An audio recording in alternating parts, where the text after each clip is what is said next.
선생님이 엄청 네. 사주적으로 유명하시잖아요. 네. 선생님도 듣자마자 소름 돋았던 상황이 있을까요? 소름 돋다라기보다 저는 그 확신을 갖고 말씀드렸지만 상대편들이 소름이 돋았겠죠. 예를 들어서 작년 2025년도에 저한테 경기도 임용고시 합격 여부를 물어보셨는데 그분이 저는 자신 있게 사주에 나와 있는 게 깔끔하게 들어갔기 때문에 합격입니다, 축하드립니다 말씀을 드렸는데 며칠 지나고 나한테 연락이 왔어요. 떨어졌다고. 이상하다, 제가 공부를 더해서 다음번엔 틀리지 않도록 노력하겠습니다 이렇게 말씀을 드렸거든요. 그리고 나서 며칠 뒤에 네이버에 나고 떴냐면 25년도 임용고시 채점 오류 50명 탈락, 그 다음에 떨어졌던 분들 합격됐다고 연락 오셨던 분, 그분도 굉장히 놀랍다, 사주가 참 신기하다. 또 기억나는 분 중에 하나는 이분도 열심히 공부를 하셔가지고 대학에서 박사학위를 받고 교수로 임용되기를 원하셔가지고 이번에 교수 하려 하는데 제가 교수가 되겠습니까? 그거 제가 굉장히 순조롭게 될 것 같다. 그래서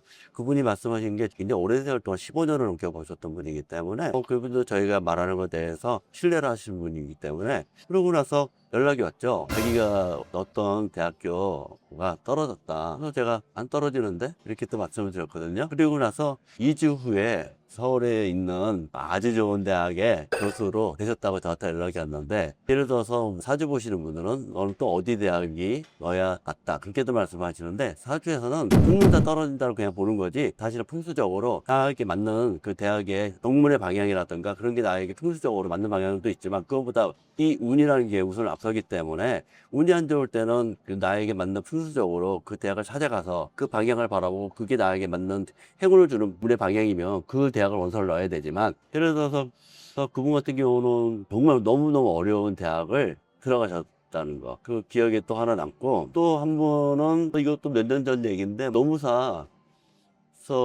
시험 합격 여부를 물어보러 오셨던 분이 있는데, 그분 같은 경우는 딱 봤는데 노무사랑 사실 사주에는 이 사주를 보면은 그분의 직업이 거의 다 99% 이상 나오기 때문에 점쟁이들이 관이 있다 없다 그걸로 직업을 맞추지 말고, 공무원도 종류가 여러 가지 있기 때문에 그 중에서도 검사와 판사는 사주가 달라요. 검사라는 글자는 약간 수사에 가까운 거고 판사라는 건 판결의 글자이기 때문에 약간 파주상에서 구분이 져지는데, 일반적으로 사주 보시는 분들은 그 구분을 못 쳐서 제가서 관이 있다 없다 판단 내리시는데, 그분은 판사라는 글자가 뚜렷하게 있어서 너는 노무사 시험은 굳지만 안 하게 될 거다. 그래서 대학교 선배님이 운영하시는 노무사 회사에 들어갔는데 4일 동안 딱 출근하고 난 다음에 이게 나의 일이 아니구나 갑자기 내 생각이 떠오르면서 전화가 오셔가지고 정말 이게 안 맞는 것 같습니다 이렇게 말씀드려가지고, 제가 뭐라고 말씀드렸냐면 나오시면 됩니다, 그리고 다시 로스쿨을 가시면 됩니다. 그래가지고 대표님한테 말씀드리기가 힘들다 했는데 그냥 말씀드리면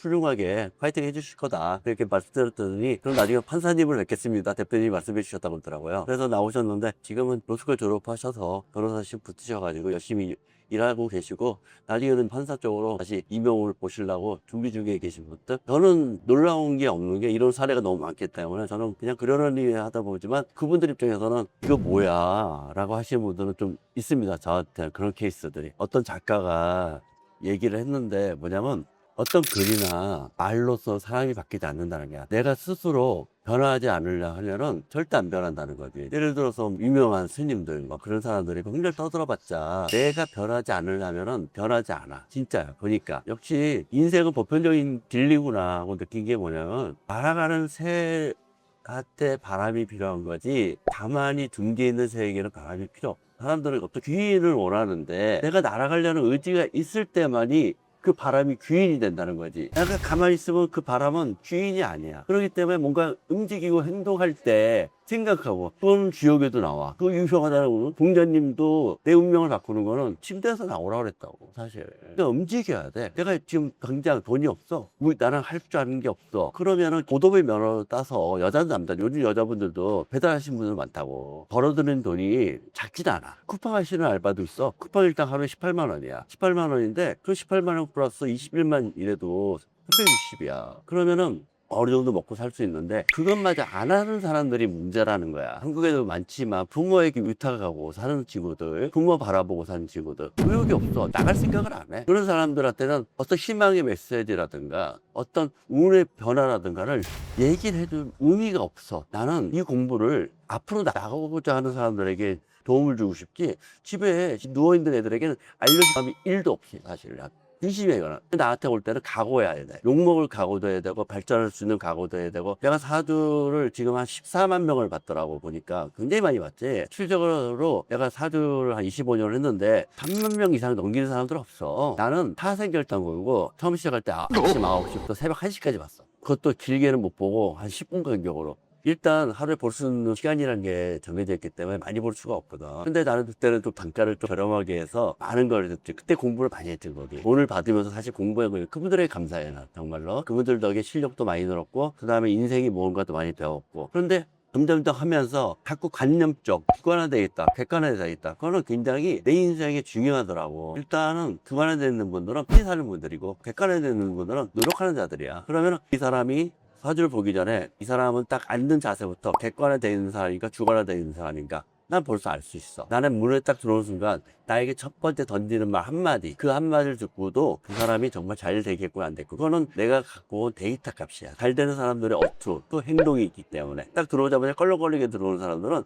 운이 없는 친구들이 많아. 그러니까 노력하는 자에게 떡 하나를 더 주고 싶지 빈둥빈둥 거리는 사람에게 기회를 주고 싶냐고. 그건 누구나 똑같은 거야. 그래서 면접을 보러 가더라도 포부와 진심성, 거기에는 성공이라는 건 진정성이라는 게 있어야 돼. 진정성이 있는 거는 오늘 시야가 달라. 오너는 아무나 할 수 있는 게 아니야. 이게 오너라는 거는 그만큼 됐을 때는 사람들 보는 시각과 안목이 있기 때문에 그 사람들은 많은 사람들 상대했기도 하고 자기가 겸손했기 때문에 내가 이 자리까지 올라올 때는 겸손이라는 것도 하나의 내 사업의 성공 요구였거든. 내가 거만하게 거래처 가서 이거 주고 말란말란한 것보다 더 살펴보고 그분의 안색을 살펴서 그분이 낯빛이 어둡다, 건강하지 않으세요? 그렇게 말씀하시면 이 사람은 배려하지 않는 사람이구나. 그럼 이 사람이 하나를 보고 열을 한다고 여러 가지에도 그런 것들을 적용시키겠구나. 그럼 이 사람에게는 일단은 누군지 모르는 상태이니까 똑같은 견적서를 갖고 오고 똑같은 회사와 똑같은 매출과 똑같은 자본금을 갖고 있으면 누구에게 죽긴데 이걸. 그러면은 낯빛을 물어보는 사람에게 줄 가능성이 더 높은 거지. 그렇기 때문에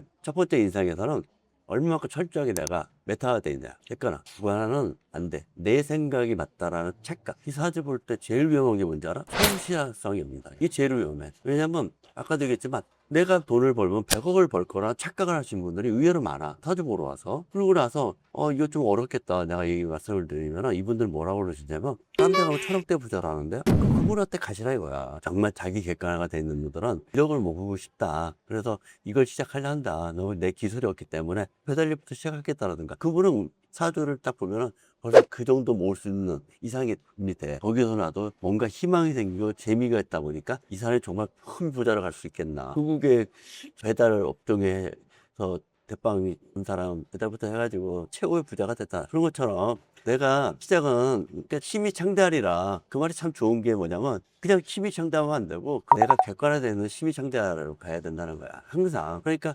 인생을 복잡하게 생각하면 안 돼. 공부라는 것도 얼마만큼 내가 열심히 했느냐. 10시간 하는 것보다 12시간 하는 사람이 나을 거고 12시간보다 14시간 하는 사람이 나을 것이고 거기는 고통이 따른다. 정말로 내가 봤을 때 성공한 사람들은 반 미친 사람들이야. 반 미친 사람들 아니고는 성공할 수가 없다. 기본적으로 부모 잘 만나서 풀을 창출하는 사주에서는 그걸 보고 신강재강이라고 그래. 우리나라에서 3대를 이어오는 재벌들 그런 분들이야 부모 덕이 있어서 그렇게 계속 유지를 해오고 있지만 하지만 어떤 부자는 3대가 못 간다는 것도 있는데 그거는 돈의 한계성 어느 선까지 올라가지 못해. 그래서 세계로 하는 거야. 한국이랑 테두리에서 더 안 되니까 또 반도체 기술을 가지고 미국을 뚫고 유럽을 뚫고 그런 거야. 그러니까 계속 발전하려고 하는데 이 발전을 하기 위해서는 지식이 필요하다는 거야. 사업하는 사람들에게 내가 책을 많이 권하는 이유 중에 하나가 뭐냐면 이 직감은 자기 생각이야. 위험하다고. 그러니까 진짜 위험한 사람들은 착각을 하는 거야. 착각. 내 통장에 100만 원도 없는 친구가 100억을 벌 거라는 착각. 타인이 나에게 돈을 갖다 줄 거라는 착각. 그 남의 주머니에 있는 돈을 뺏어오려면 얼마나 힘든지를 모르는 거지. 이게. 그 예를 들어서 부자들이